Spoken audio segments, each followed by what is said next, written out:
Counsel. In Proceed. connection with that, Your Honor, Hello. since counsel admits that our AAMs are their defendants' AOMs, can we just use the prosecution's copies, Your Honor? But Your Honor, we have prepared, Counsel, visual counsel. aid using Show them, show the document. Yeah, I will. I am showing the defense document. Bahagyang nagkasagutan ng prosecution at defense team sa unang bahagi ng impeachment trial ni Vice President Sara Duterte ngayong araw sa pagsisimula ng cross-examination ni Attorney Christine Ferrer. Kinwestiyon agad ni Private Prosecutor Attorney Lorna Capunan ang pagpapakita ng depensa sa kanilang sariling mga kopya ng Audit Observation Memorandum o AOM.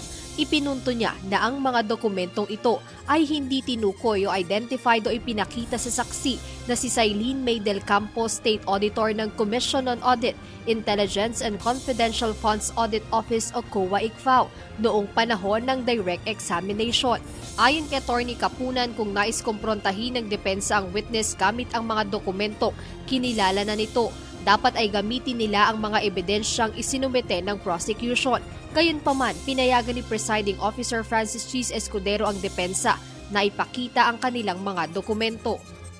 That is up to her, counsel. She may confront the witness with her copy of the AOM. I'm sure she would be competent to testify whether these are the same documents earlier identified as exhibits for the prosecution or not.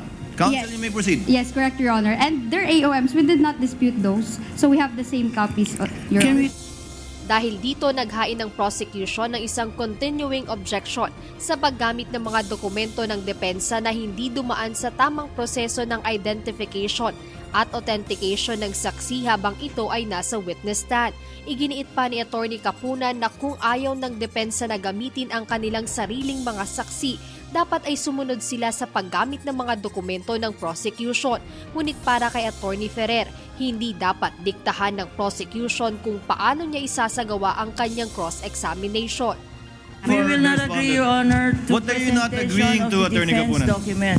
I'm sorry? Because precisely there was no stipulation yesterday. There was, They Your are now Honor. constrained. Excuse me, counsel. Allow her to finish, They are counsel. now constrained, Your Honor. I'm sorry.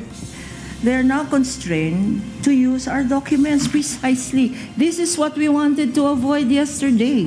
Had we did a comparison, not to belabor the obvious, Your Honor, but now counsel says, anyway, it's the same. So if it's the same, what's the objection to using the prosecution's document? Counsel, that water is already under the bridge. You may request assisting counsel to check the copy being presented to Ms. Eileen, and you may make it the subject matter of your redirect later on. Allow counsel to present. Thank you, Your The presiding Honor. officer will allow the counsel to present that document, but notes the continuing objection of Attorney Thank you, Your Capunan with Honor. respect to this matter. Bagamat may continuing objection ng prosecution sa paggamit ng depensa ng sarili nilang mga dokumento, nagpatuloy pa rin ang cross-examination ni Attorney Ferrer kay COA-ICFAO Auditor Sailene May del Campo. Jedner Resina, UNTV News and Rescue. Diyos ang aming sandigan, serbisyo publiko ang aming pinahahalagahan.